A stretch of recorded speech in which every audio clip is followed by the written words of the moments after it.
Olá, eu sou o Luiz Fujita, sejam bem-vindos a mais um Entre Mentes, nosso podcast sobre saúde mental. Hoje a gente vai falar sobre uma especialidade que parece não ter nada a ver com psiquiatria, né? Mas a gente vai ver logo que tem sim muita relação. A gente está gravando aqui no início, quase no meio de maio, né? A gente está na quarentena em São Paulo, devido à pandemia da Covid-19. E entre as várias dificuldades que esse momento impõe, tem muitos pacientes com doenças de pele que estão vendo o seu quadro agravar por conta do estresse, da ansiedade que a gente está vendo que está aumentando muito nesse período, né? A gente vai falar então sobre por que isso acontece, né? O que tem a ver o nosso estado emocional transparecer na pele e dar algumas orientações para aliviar esse problema. Para isso, a gente vai conversar com a doutora Márcia Senra, que é coordenadora do Departamento de Psicodermatologia da Sociedade Brasileira de Dermatologia. Obrigado pela participação, doutora Márcia. Luiz, obrigada a vocês pelo convite, viu? Para começar, eu vou pedir para você explicar essa relação, né, que eu falei no início, que às vezes as pessoas podem não ter tão claro que existe. E você, inclusive, é coordenadora de um departamento de psicodermatologia, né? Ou seja, é uma coisa bastante estabelecida que tem uma relação aí entre a psique, né, e a dermatologia. Queria que você explicasse qual é essa relação. O nome, né, de psicodermatologia já está dizendo que a gente, como dermatologista, vai fazer a consulta normal, vai examinar a queixa do paciente, vai dar um diagnóstico, vai tratar a doença de pele, mas a gente vai levar em conta também a saúde mental da pessoa, para saber se aquela doença que ela tem está influenciando no seu funcionamento, no seu dia a dia. Se, por exemplo, está levando uma autoestima baixa, se ela está com vergonha, como é que ela está se sentindo. E tem aquelas doenças que são hereditárias, que o ambiente influencia, que o estressor tem ação na piora dos quadros das doenças de pele. Então, por exemplo, a gente pode escolher, para exemplo, a psoríase, que o próprio paciente nota que quando está mais ansioso ou mais depressivo, ela piora. A dermatite atópica, a própria acne piora. E qual é a correlação desse período agora, né? O que tem a ver a pandemia com essa questão?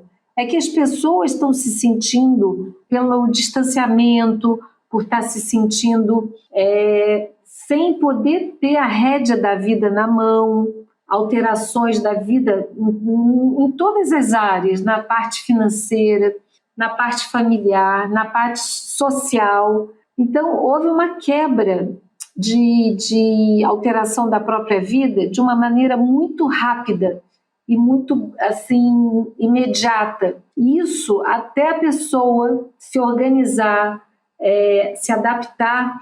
Para quem tem doença de pele, esse estressor pode ser bastante importante para levar a uma piora dos quadros. E a gente já sabe, doutora Márcia, como que isso acontece, né, no nosso corpo mesmo, né? Como que o emocional consegue afetar e ter uma manifestação na pele? Porque esse órgão, né, que é a pele, que é o órgão maior do nosso corpo, ele provém do mesmo folheto na formação do embrião, vem do mesmo folheto do sistema nervoso. Depois é que se divide em sistema nervoso e pele. Então, as manifestações da pele são associadas a esse sistema nervoso. Então, a forma que você interpreta o estresse, a forma que você lida com o estresse, ali, pela forma do pensamento, se é um pensamento mais negativo, com as emoções mais negativas, vai deixar o organismo em alerta, como se alguma coisa muito grave estivesse acontecendo. Então, toda a fisiologia, todos os hormônios do estresse são imediatamente preparados para nos proteger. Só que esse preparo, o normal é depois você voltar a relaxar. Acontece que nós estamos nessa época da vida tendo esse estímulo constante. Então, a gente chama esse estresse de crônico. É um estresse onde vai atrapalhar o sistema imunológico. E atrapalhando o sistema imunológico, as doenças de pele também vão piorar. Eu pensei aqui agora, enquanto você falava até, Até quando a gente tem, sei lá, algum sentimento de aflição, né, alguma coisa meio assim, de dar um arrepio, a gente vê que às vezes a pele fica, né, daquele jeito que você sente, assim, ela ficar meio áspera. Então é até meio imediato, assim, né, uma coisa que te afeta por uma sensação, tem uma manifestação imediata, assim, Nossa, na pele, né? com certeza, isso é um trabalho que foi feito há muitos anos atrás, o autor pegou, assim, 4.700 e tantos pacientes. Então, ele viu quanto tempo depois de você ter um gatilho, algo que seja para aquela pessoa bastante estressora, quanto tempo em seguida a pessoa piorou. Então, tem uma tabela para psoríase. Então, depois do gatilho estressor, 3 dias as lesões pioram. O herpes, em seguida, aparece. Então, ele fez esse trabalho para a gente ver como que isso aí é altamente relacionado. E o próprio paciente, ele nota, ele mesmo traz a visão, olha, eu estou mais estressada, então estou vendo que minha pele piora, ou a minha coceira que eu sinto da urticária, ou meus quadros alérgicos pioram. É porque para a gente interessa a pele, mas isso pode estar acontecendo em qualquer área do organismo. Mas pela pele ser ligada ao sistema nervoso e a gente possuir as terminações nervosas na pele, todas ligadas ao cérebro, esses quadros de ansiedade, os quadros de depressão, os quadros de obsessivos, compulsivos, todos têm uma relação com a pele. A gente costuma dizer que 1/3 do nosso atendimento tem relação com a saúde mental. Então, é obrigatório que o próprio médico dermatologista ele acolha a queixa desse paciente para fazer um tratamento mais adequado para aquela pessoa, levando em conta, perguntando como é que está a vida, propondo novas ferramentas para lidar com esses estressores. A pessoa na consulta ela pode contar o que está passando em questões da vida. E isso faz parte, sim, da consulta, porque a gente vai ver a pessoa, não vai ver só a pele. E eu imagino que quem tem alguma dessas doenças de pele, como você falou, né, psoríase, dermatite ou vitiligo, né, a gente imagina que a grande parte delas tem algum acompanhamento, né? Em geral, se a pessoa tem um acompanhamento, é muito provável que ela já tenha noção dessa ligação entre as emoções e o estado dela, ou pode ser que não, dependendo do atendimento, pode ser que passe batido e a pessoa nunca relaciona que tem a ver, assim, um fator de estresse? Isso é uma boa pergunta, porque isso tudo vai depender dessa visão da relação mesmo do seu médico com o seu paciente. Se for aquela consulta rapidinha que você vai só, isso aí é tal coisa, é psoríase, então usa essa pomada, aplica assim, assado, a pessoa não foi abordada de uma forma integrada, ela não foi vista para poder dar essas orientações, porque, doutor, eu fico estressada e fico assim. Não, o estresse é uma coisa que nós temos que levar em conta, porque a gente chama tudo estresse, mas é uma interação muito complexa, varia desde situações assim leves até muito graves. Então, nós temos que saber lidar com esses pacientes para poder, muitas vezes, propor algum tratamento, até mesmo do uso de algum psicofármaco, uso de técnicas de relaxamento, ajudar o paciente, porque, querendo ou não, o médico está naquela posição de orientador, de tentar fazer com que o paciente tome consciência, que ele mudando o próprio comportamento, aprendendo a se autocuidar, ele gerencia melhor a própria vida para ele ter uma qualidade.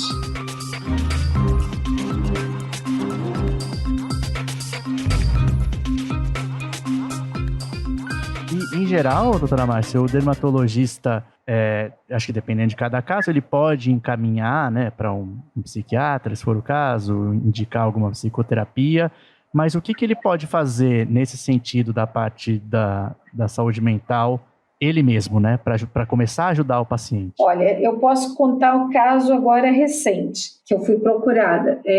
Queda de cabelo abundante, que a gente sabe que em períodos de muito estresse, por exemplo, pós uma infecção, pós-parto, pós um estado febril, há uma parada do crescimento do cabelo e o cabelo cai mesmo. A gente chama isso de eflúvio telógeno. Então, a gente tem que acalmar o paciente para dizer que isso é uma fase, que isso vai passar, dar o apoio, fazer uso das medicações para estimular o fio do cabelo, orientando especificamente na área da dermatologia. Outro caso é de uma pessoa até da área da saúde, ela está tão mobilizada, se sentindo, já tinha tido um quadro depressivo anterior.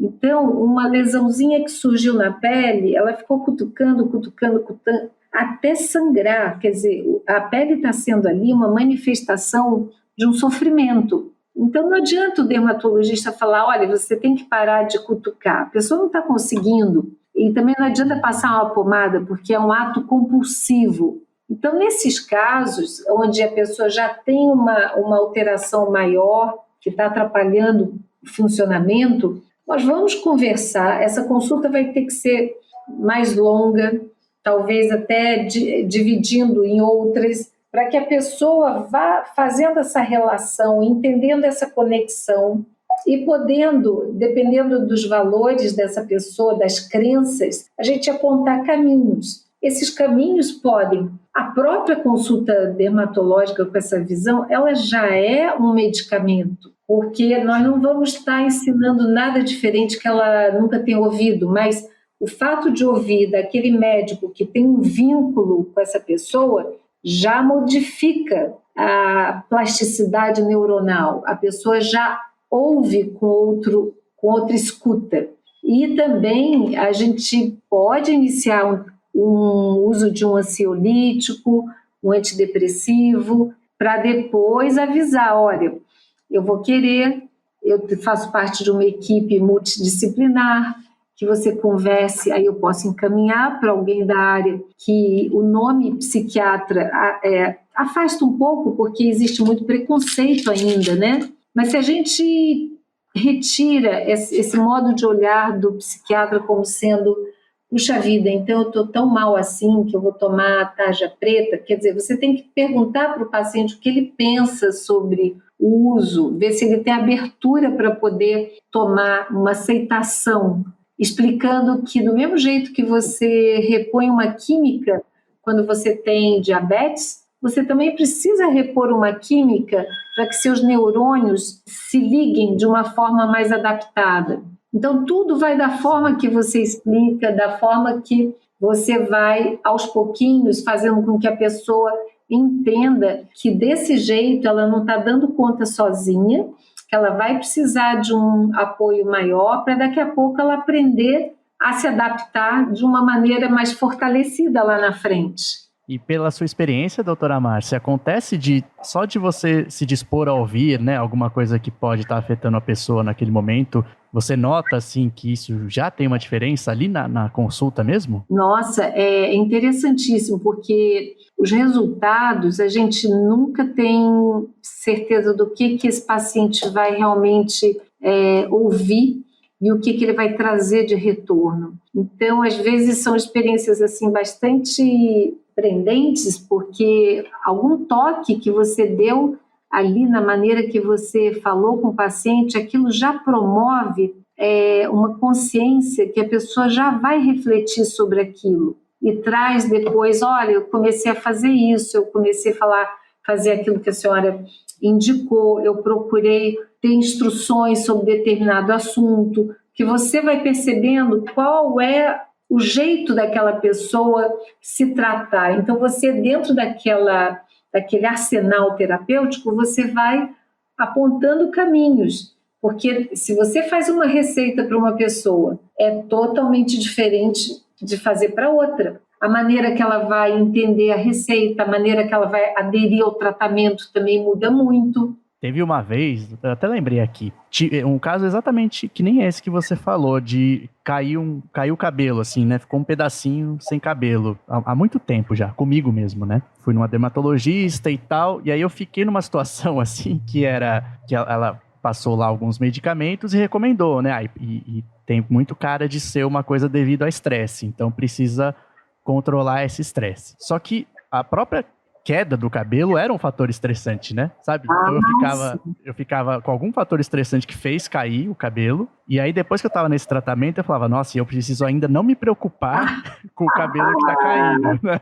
Porque nos primeiros dias, né, não é imediato o efeito. Então, continuava, né, no banho, assim, e caía, né? E era muito difícil fazer isso. Então, eu fiquei pensando, né, vocês têm alguma estratégia que vocês falem, assim, para ajudar o paciente a não ficar desesperado com a própria manifestação na pele, né? Olha, o que eu tenho realmente provado para mim mesma, eu posso dizer que quando a gente realmente experimenta algo e vê que aquilo faz uma mudança, você começa a recomendar também para os pacientes. Então, por exemplo, é muito falado hoje da meditação. Existem milhares de formas de meditação, mas na medicina, se você for abrir o Google hoje, você vai ver que tem mais de 10.000 trabalhos mostrando como que esse tipo de atenção plena que você vai desenvolvendo momento a momento, fazendo 40 minutos por dia, uma vez por semana, com um bom instrutor, durante 8 semanas, você realmente, se você aprende com seu instrutor, depois executa sozinho em casa, conforme vai ser pedido, e depois dando feedback para o seu instrutor, você vai perceber a sua mudança de lidar com o mesmo problema, mas a forma que você vai ver, ela é totalmente diferente. E isso nós já sabíamos com toda aquela cultura oriental, mas a medicina não provava isso. Então, começou com um médico de Massachusetts, que é o John Kabat-Zinn, e ele fez um protocolo mostrando, através de ressonância magnética, mostrando que cada vez que você fazia dessa forma, 40 minutos, se não puder 40 minutos, você diminui, mas você vai provocar realmente modificações na sua área do cérebro. Você vai diminuir um pouco a parte racional e deixar que a parte mais emotiva converse melhor com as áreas do cérebro. Então você vê aumento de áreas da ínsula, áreas mesmo físicas do cérebro são modificadas. Isso, basta você abrir e ver que não é uma balela, não é uma mágica, é uma comprovação científica como isso muda o seu comportamento para lidar com os seus estressores. Porque o estressor vai estar lá, mas a maneira que você vai encarar de uma forma mais adaptada, de uma forma que você se prepare para a luta ou para a fuga, mas depois você relaxa. Então você está com isso, aprendendo a se autorregular no seu sistema nervoso. E isso é algo que é simples, está disponível para a pessoa, ela tem que ter uma coisa que na vida tem que ter. Para se alcançar um objetivo, você tem que ter persistência para sentir o efeito. Não vai cair do céu. Então, quando você tem um instrutor, que você tem um compromisso de se encontrar uma vez por semana, durante 1 hora, aprendendo, dando feedback, o bom é que seja em grupo, porque um escuta o outro, aquilo é aprendido. Então, depois a pessoa vai percebendo, porque tudo que você percebe que está te levando para algo novo e que não seja essa espiral depressiva de pensamentos negativos, você vai vendo, nossa, eu estou reagindo de outra forma, eu estou tendo estímulo estressor, mas a minha maneira de reação é diferente, porque eu tenho uma pausa para ver com outro ângulo. Então, é muito gratificante. Eu fiz esses grupos no hospital onde eu trabalhava, no Hospital de Ipanema, e a gente viu como ajudava os pacientes a se autorregular. A gente não estava nem preocupado com a lesão em si de pele. estava preocupado com essa pessoa que, a ter o problema de pele, já era uma chatice. Então, a gente não abordava muito o problema em si. A gente ensinava a pessoa a regular seu sistema nervoso. Então, você deixa de focar se o cabelo está caindo muito. Só de você saber, eu não posso me preocupar, o seu cérebro vai entender, eu vou me preocupar. Então, o tipo de atenção plena, você vai ter pensamento, mas você não se agarra a ele. Você não julga se ele é bom, se ele é ruim. Você é um observador dos seus próprios pensamentos. É fantástico, é só experimentando que você... Hoje tem vários no YouTube, tem uma neurocientista que ela fala teoricamente sobre os efeitos no cérebro. Então, para aquelas pessoas que são mais resistentes e acham que a meditação é uma coisa de religião, não é. Ela é comprovadamente uma mudança no seu cérebro.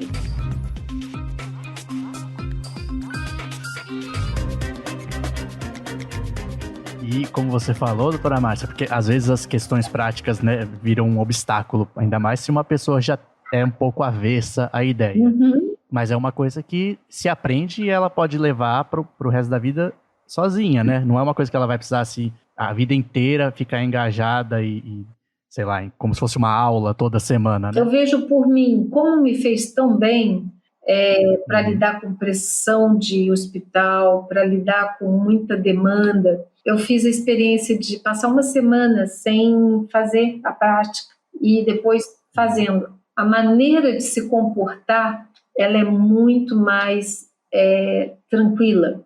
Você vai ter o seu dia a dia, os seus altos e baixos, mas você vai encarar de maneira diferente. E na própria consulta, eu às vezes, quando vejo que o paciente já entrou muito ansioso, querendo falar muita coisa, trazendo muitas queixas numa consulta só, eu já oriento o paciente. Bom, vamos respirar um pouquinho, você acabou de chegar. Eu faço uma prática de alguns minutos de respiração para a pessoa estar na consulta de corpo e mente ali. Porque muitas vezes eu reparava que eu dava orientação para o paciente, ele estava ali olhando para mim, mas estava com a mente longe, pensando em outra coisa,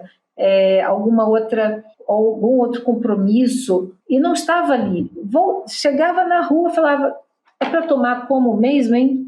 Aí eu comecei a perceber que eu tinha que trazer o próprio paciente para o foco. Ele estava ali agora, deveria deixar de lado o celular e entrar no estado de estar corpo e mente na própria consulta, para absorver o que nós estamos conversando.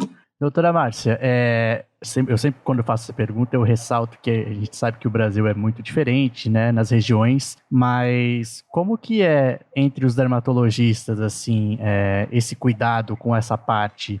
É uma coisa que a gente pode esperar encontrar ou ainda é um pouco restrito? O que acontece atualmente, né? A gente vai vendo que nos próprios congressos da dermatologia, houve todo um boom nessa questão estética de busca pela beleza, de estímulo à juventude, envelhecer de uma forma mais bela.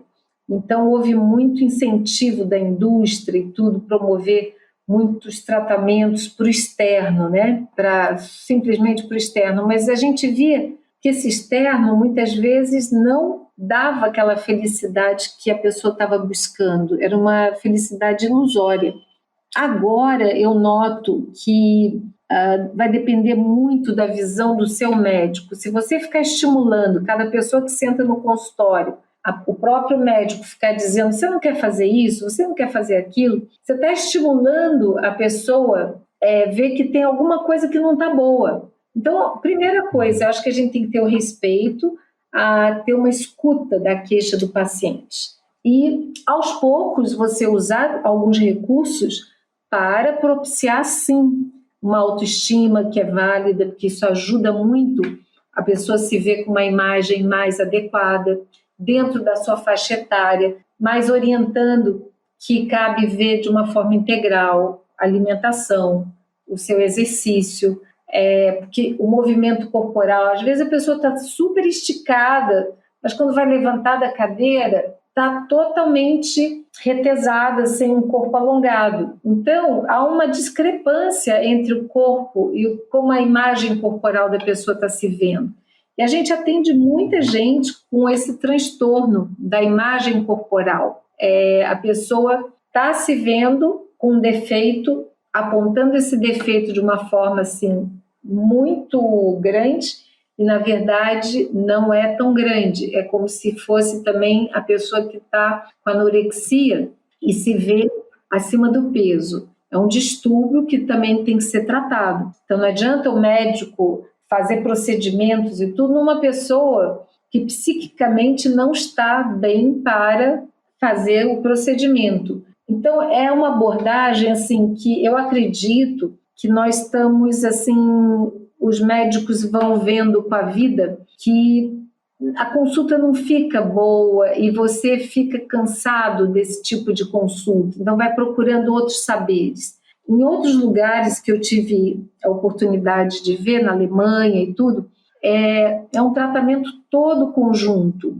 Essa avaliação faz parte. Então, o residente da dermatologia, na própria graduação, já vai aprendendo a ver isso. Eles levam o profissional para ver arte, para música. Então, você vai ampliando os seus sentidos no seu olhar, né, da beleza, incluindo a arte nesse olhar. Então, eu acho que está tendo uma pequena movimentação nesse sentido. A gente já vai vendo alguns dermatologistas se interessando por essa área, mas ela não dá um retorno financeiro adequado, porque Sim. É diferente de você ficar estimulando os procedimentos. E agora também, talvez uma coisa que possa estimular, às vezes o paciente, né, tendo conhecimento dessa relação, né, e um pouco mais dessa visão, ele mesmo talvez possa trazer isso numa consulta, né, não ser tão passivo, né?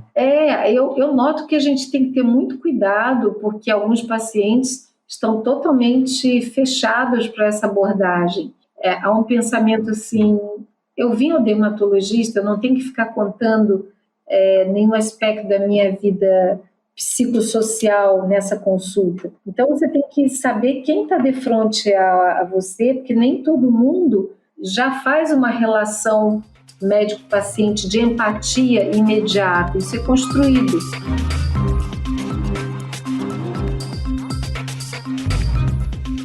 Doutora Márcia, para finalizar, acho que as condições, né, dermatológicas variam muito, mas é sempre interessante, né?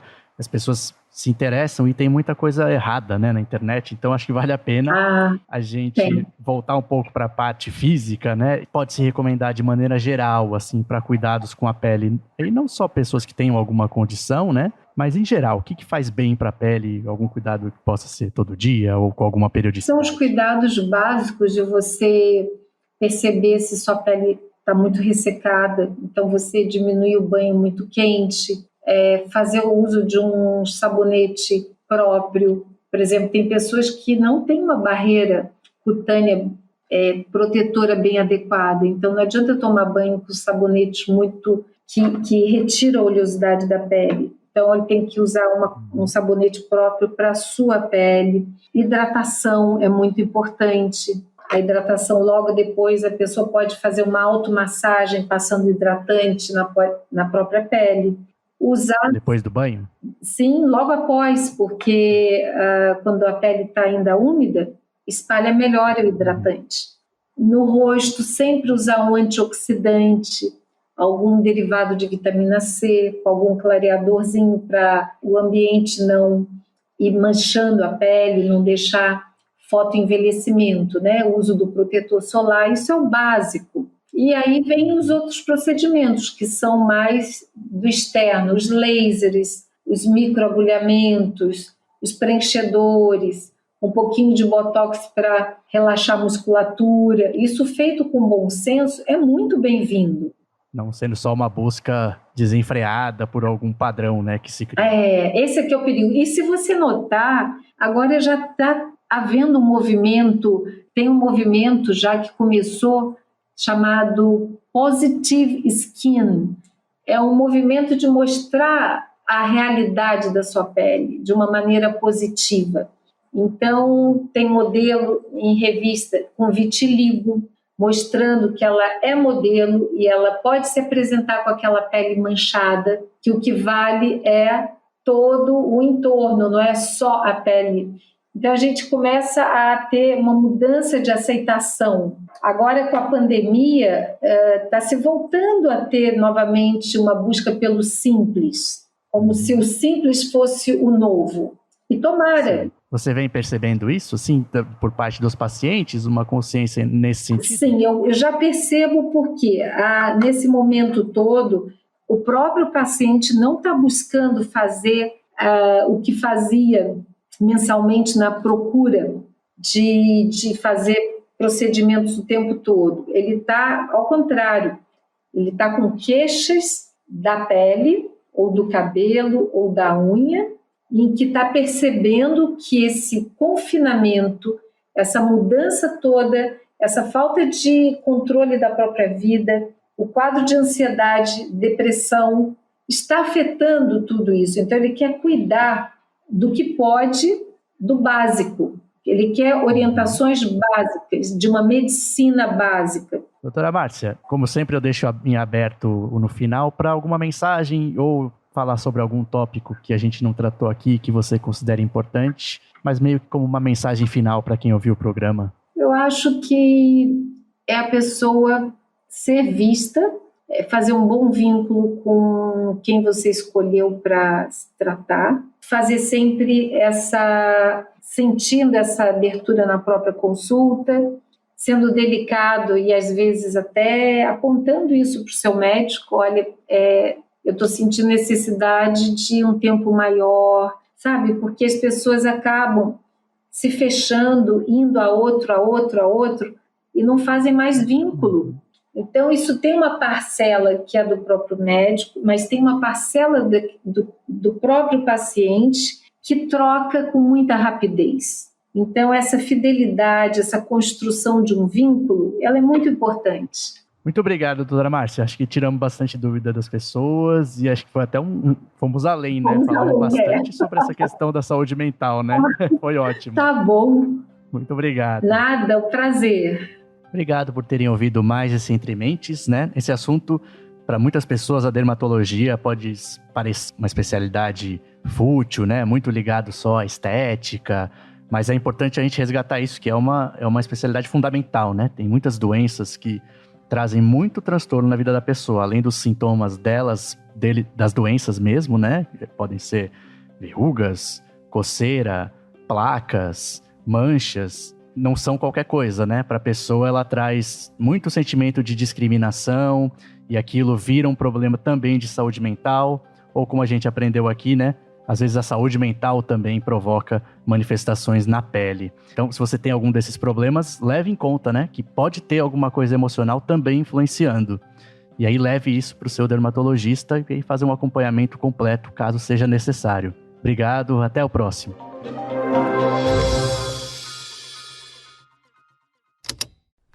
Esse programa foi editado pela Estalo Podcasts.